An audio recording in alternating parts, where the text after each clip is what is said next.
Would I buy the iPhone 16 Pro if I had the chance again?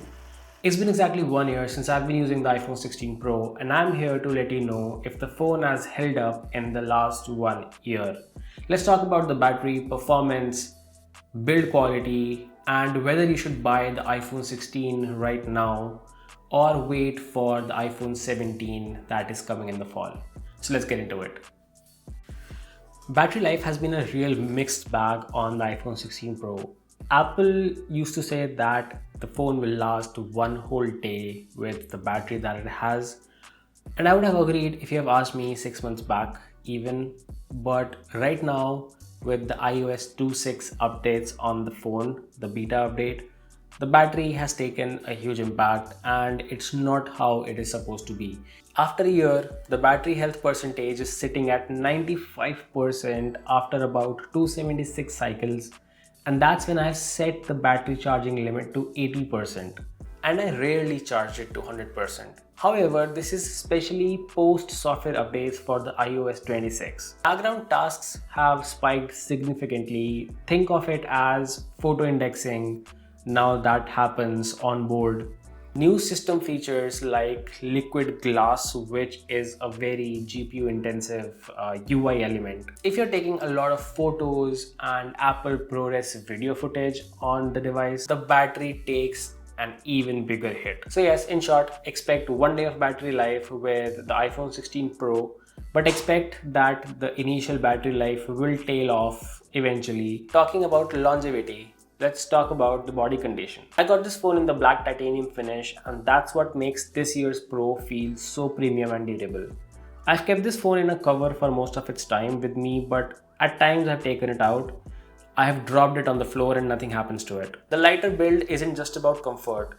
It also makes drops way less impactful. Also, sure, the phone is definitely lighter, but it might also be because I have been using the Nothing Phone 3 since the past 3 weeks that I feel that the iPhone 16 Pro is a bit lighter than this, because this is quite bulky and the size of the screen is also larger.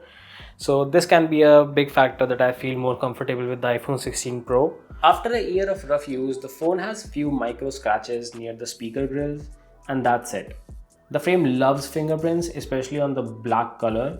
The buttons are still clicky and functional, contrary to some of the other YouTube reviews that I've seen where the volume buttons have lost their clickiness. Nothing like that with me. The whole frame has held up pretty well so far. The camera module does catch a lot of dust, and that's my pet peeve, but nothing to complain much about. The back frosted glass is sturdy and there's no scratches on it, but it's not indestructible for sure. Talking about glasses, let's see the front glass, that is the display on this phone. Apple's ProMotion display remains one of the best displays on any phones in 2025. No burn-in, no dead pixels, and no touch response issues after a year. Although we had some initially which got fixed by Apple's continuous software updates. It's crazy bright outdoors, even in direct sunlight. I have no trouble with visibility. I have taken it to beaches, mountains, and this display has never failed me even once. It is always crystal clear. One problem that we had with the iPhone 16 Pro and all the other iPhones until now is that they do not have a 120Hz display. Now you can say that they are trying to be more efficient with their phone and trying to keep it affordable, but you gotta be kidding me, right? Not saying that an average user will feel the difference between the 60 and 120Hz display, but for techies like you and I, 120Hz can make or break the experience. So yeah, I think it's time to get the 120Hz finally on the iPhone 17s, but let's see what happens with that. But other than that, the ProMotion display makes animations and scrolling feel ultra premium. And unlike some displays, I've not noticed any weird color shifts or luminance drop off. Talking about the performance, that is one domain in which the iPhone 16 Pro still feels brand new. The A18 Pro chip is a monster. Apps open quickly, even heavier video editing apps do not lag as much, and they run without any major thermal throttling. Although there is some thermal throttling when you use these apps for longer duration of times. RAM and storage management, on the other hand, are pretty perfect on this phone, and with the new iOS 26, this management on board is even better. I use this phone to edit a lot of YouTube shorts and Instagram reels with 4K videos and raw pictures, and I have felt no lag in performance until now. Multitasking, quick toggling between apps, and even pro camera modes are as quick as they were on day one. I will simply not outgrow this phone's performance for at least an year or two. But I will definitely outgrow the heat management on this device, which is the biggest flaw of the iPhone 16 Pro in my opinion. At launch, everyone was concerned about the phone getting warm, and we were told that with Apple's consistent software updates, this will get fixed, but it did not get fixed.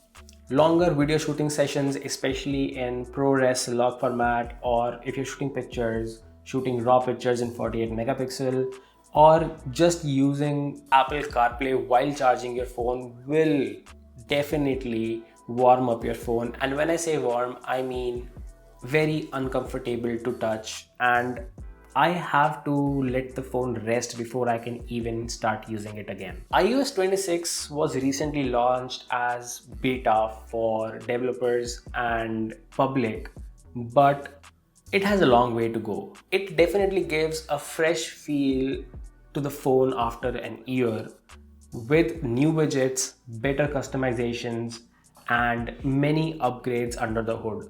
Apple Intelligence is the headline feature, but the rollout has been pretty messy. The event last year where they launched the iPhones, they said Apple Intelligence at least 70 times, but they did not deliver.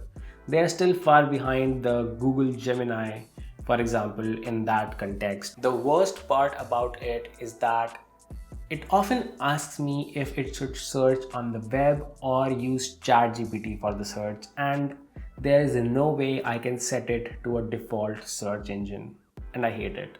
If you're expecting good AI functionality, I think you will still be disappointed in 2025. Not sure what they're coming up with in the actual public release for iOS 26, but nothing as of now. It's not useful. Otherwise, stability and app support with iOS 26 is amazing. The liquid glass feels very fresh, and kudos to the developers who work on this UI, by the way. I mean, this is just crazy. I have been using the black and white transparent glass effect, and I love it. It makes my phone look minimal, gives me more in-depth 3D feel when I look at the app icons and so on. So no complaints UI wise, but it has impacted the GPU and battery performance quite a lot. But then there are problems like this when my phone just doesn't respond to stuff like scrolling. Now this can be more of a app thingy, but it is quite frequent with Instagram as well. So I think it's something to do with iOS 26 beta, which is gonna be fixed for sure. So yeah, what's the verdict? Would I buy the iPhone 16 Pro if I had the chance again? Absolutely yes. I would definitely go on and buy this phone this year before the iPhone 17 launches, unless I have a lot of money or I am in desperate need of some new features that the iPhone 17 will have. Of course, I know that I will have to give up on some of the heat management that is not good on this phone and the Apple Intelligence features, but if that is not something that you're worried about, or the heat is something that you can deal with at times, if you can do that, iPhone 16 Pro is still a very nice phone in 2025, and you should definitely go and get it before it is off the shelves from Apple after the 17 launches. So go ahead, get your phone, and let me know in the comment section down below if you had this phone and you have some similar experiences or disappointments. I will see you next time. Till then, take care and bye-bye.